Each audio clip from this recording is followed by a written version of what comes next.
Alright, so today we are going to work on the injectors. I've got the new software in, some picks, an X-Acto knife, and I've got the tool for recompressing the Teflon rings on and installing. So it's got that like cone-shaped piece. So we're going to do this once again. If you're looking to figure out how to do this, the Atlantic British video is the way to go. So don't follow what I'm doing. Yeah, I'm going to go ahead and start working on pulling off the old Teflon software and then go through the kit and see what we got for new. All right, so we got our Teflon rings off. I'm gonna hit these with another blast of carb cleaner, see if we can get the rest of that carbon off of the sealing area, because it's kind of built up on all of them. But all right, Teflon rings are installed. We're gonna go ahead and do the O-rings and the backing rings for those. All right, injectors are all sealed up. I put them in a plastic bag so that way nothing gets into them. And so they stay clean now that software's on there. So we're gonna go and try and finish grinding out the excess bolt. All right, so here we are at the moment. And I haven't really been video updating this last couple of days because it's been sporadic working on it and a lot of frustration. So essentially, what happened was when I was putting in the valve cover, the first bolt that I went to torque down snapped, and I already posted up a video about that, but this is where we're at right now. This is the bolt hole. So I taped off all the openings on the bottom, and then now we're at a point where we've almost got it drilled out, and you can see the drill walked off to the side. So I've got the Dremel grinder, and I'm going to try and clean up the moon shape that you see and then try and finish drilling that out. It's been a pain, absolute pain. We're already oversized on our hole. I have a helicoil set coming, so we're gonna repatch that, fill it up, and then call it a day, hopefully. So depending on how walled out that hole is, we'll probably patch up a little bit of JB weld in there too to fill up any gapping that's in that helicoil. So that's pretty much it. There's the wife, she's on the motorcycle. My only working vehicle right now. Well, I guess the Discovery kind of works, but yeah. So we're gonna keep grinding away at that hole and see if we can clean up whatever's left over of that bolt. So it's really hard to see, but I think we're making pretty decent progress on straightening out that hole. It looks like shit, but once I get the drill set for the right helicoil size, it should clean up pretty good. You can see how far off that drill walked. Luckily it was a small drill, so it didn't really eat up a lot of the diameter of the hole. But we got to finish clearing up that stuff on the right top. But at least we're looking a lot straighter now, whereas before it was very, very off.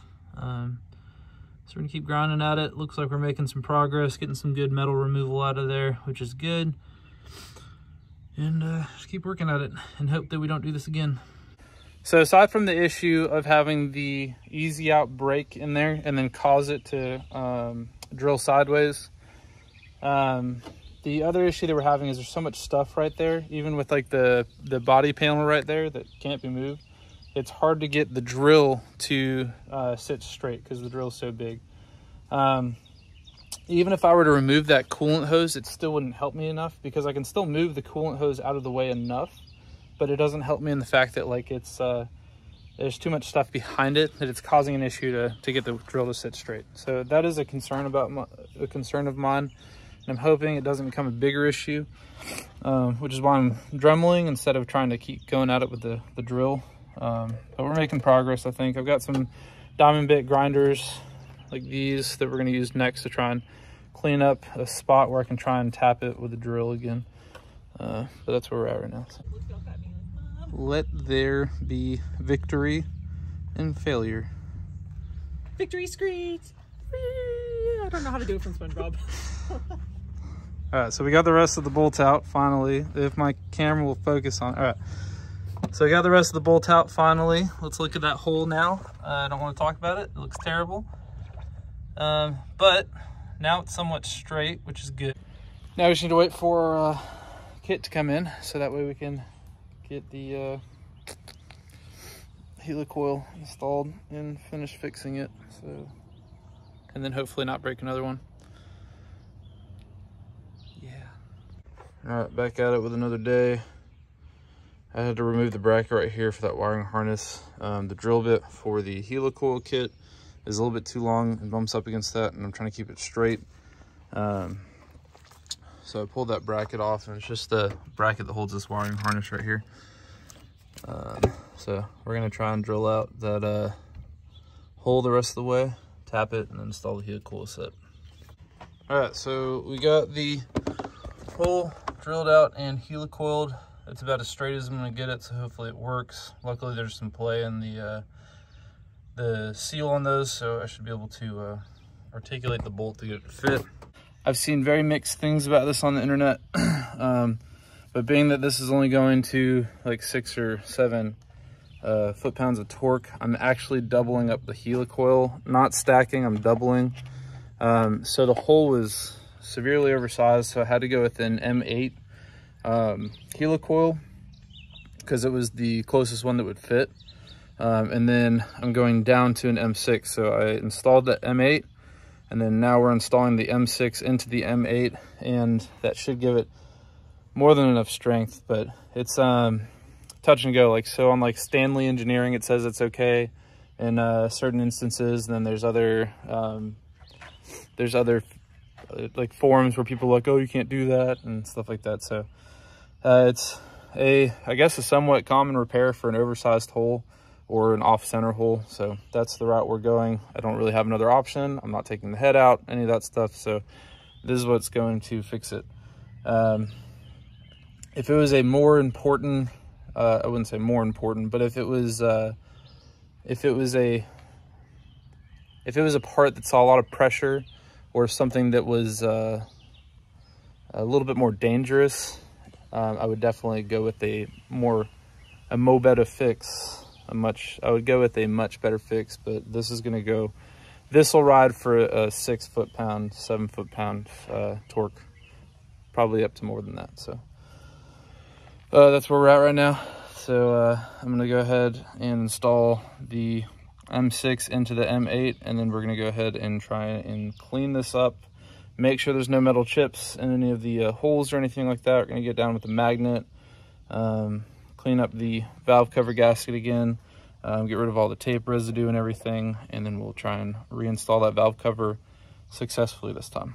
All right, just another side note, I was looking at the timing chains again, and before I was inspecting on this side, and my dumb self kind of realized, and I know that you can check to see how much play you have on the chains, and those are pretty tight, but I was thinking about it, and the tensioners are on this side. So looking at this chain and looking at the tensioner on this side, this actually has a fair bit of play. I don't know if it's a concerning amount of play, but probably do get some chain noise. I wouldn't say that it's an excessive amount of chain rise, but there's some play in that. So I don't know, this might need timing chains eventually. At this point I just don't even care. So yeah, that's where this one's at right now. So we got our helicoil fix done. I did test it for strength. I went ahead and fastened the bolt in there, kind of gave it a couple good tugs, and just made sure that it was seating okay and that it threaded in fine. Right now I'm going through the magnet, and I'm just fishing in all the holes and just making sure that there's no metal shavings or anything in any of the areas surrounding where I just did all that work and all the drilling and grinding.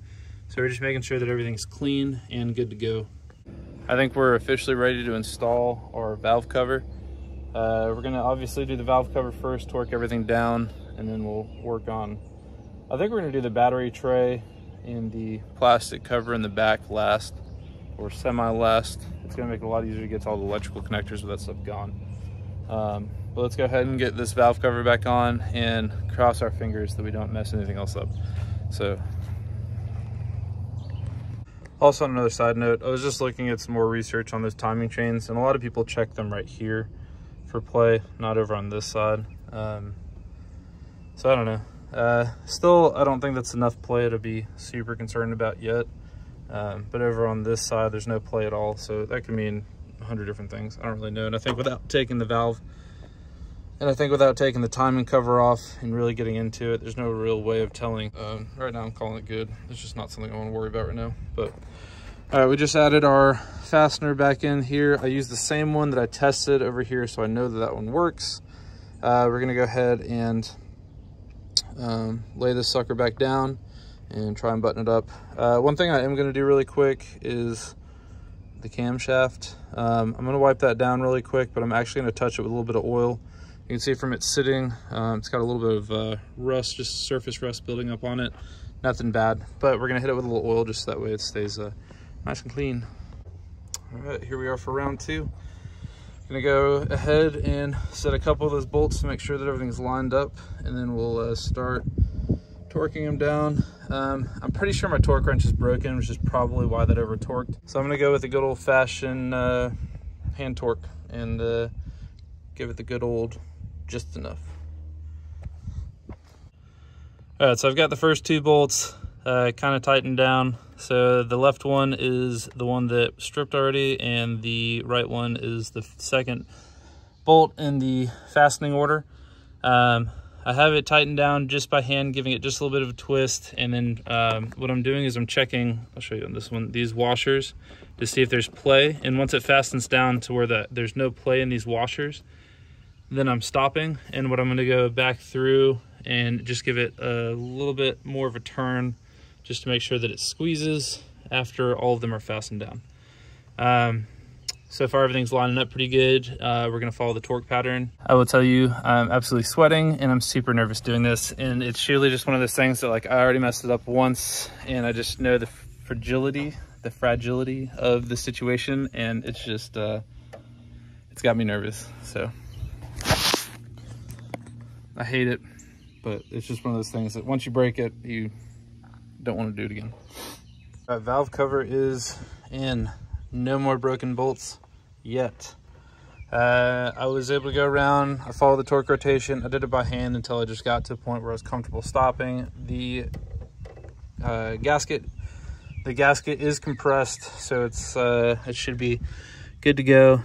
And if I have to go back through and tighten around the outside again at some point, then I will. I know you're supposed to do that after so many thousand miles or whatever after you do this anyway. So that was a nerve-wracking process. I was not happy doing it at all. Just one of those things where you're just like, I don't want to do this. So that's good. The next step is to reinstall injectors, I believe. So we're going to start working on the injectors next. I do have all the software I was updated previously already installed, and the installation on those, if you're interested in how to install an injector, follow the Atlantic British video, because they show you how to do that. So I'm also going to get the fuel rail cleaned out with the carb cleaner really quick as well, so that way it's not getting anything dirty put back into it, into the system. And then I'm also going to clean up all the ends for the fuel system as well, just to make sure that we're not going to get any sediment or anything in those as well. So making progress, taking it slow today. I'm not trying to rush anything, so it's just one step at a time today. All right, injectors are reinstalled. I'm going to install the new retainer clips, and those retainer clips just slide on, so they go in with the opening side towards the back and the prongs facing up. Those rest against the fuel rail, and they just slide on over top like so. So super easy install. I'm going to install the fuel rail next. I do believe that is the next thing. All right, fuel rail is installed. Haven't done the electrical connector yet. I think I'm going to pop in the coil packs first. I'm going to actually see, because I don't know if it's easier to get the coil packs in after I do the injector wires, but we're getting there. Fuel rail is reconnected through the fuel lines. Those are already tightened up, and the 8mm bolt that holds it down to the valve cover is also fastened up. So now we're going to try and install those coil packs. Making pretty good progress so far time wise. Don't want to jinx it though, so let's keep on working. All right, coil packs are popped back in. It looks like there's plenty of room to get the injector wires in there after those are installed. So I'm gonna go ahead and fasten these down. That's the T30 torque bit. and keep moving on. So all the electrical is now connected on the valve cover and on the timing cover, as well as our map sensor. Fuel rails reconnected, vacuum lines reconnected, the crossover vacuum lines reconnected. Trying to think if I missed anything. Still got the foam insert to do.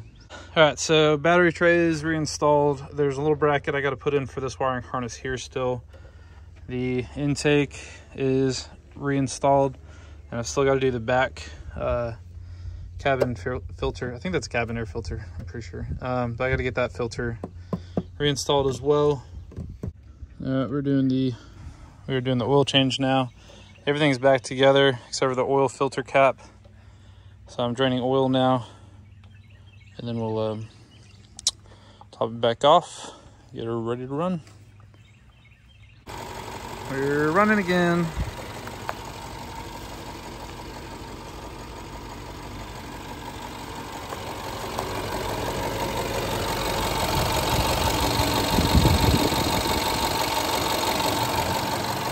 All right, everything's back together. Coolant's topped off. I think we're good to go. We're gonna keep some oil on us, check the oil in a little bit, and then we'll go gas her up and take her for a ride. All right, so I was in a race for the weather, so I kind of finished up without doing a lot of filming. Truck is back together, cranked up, we're running again. Oil's changed, coolant's topped off. Wife is happy, she might have a truck. We got to get gas and try and clear a suspension fault now since it's been sitting. Hopefully driving will do that. It's supposed to rain a little bit, so we're gonna try and give this a quick bath actually, because it's really nasty. Like, it's so dirty right now before we drive. And hopefully everything runs as it should, and the rest of it will just be smooth sailing from there. We'll see though. And it's worse. Absolutely worse. Now at restricted performance, we are misfiring like crazy. Rode fine for about a minute, and then now we're doing this. The truck is shaking.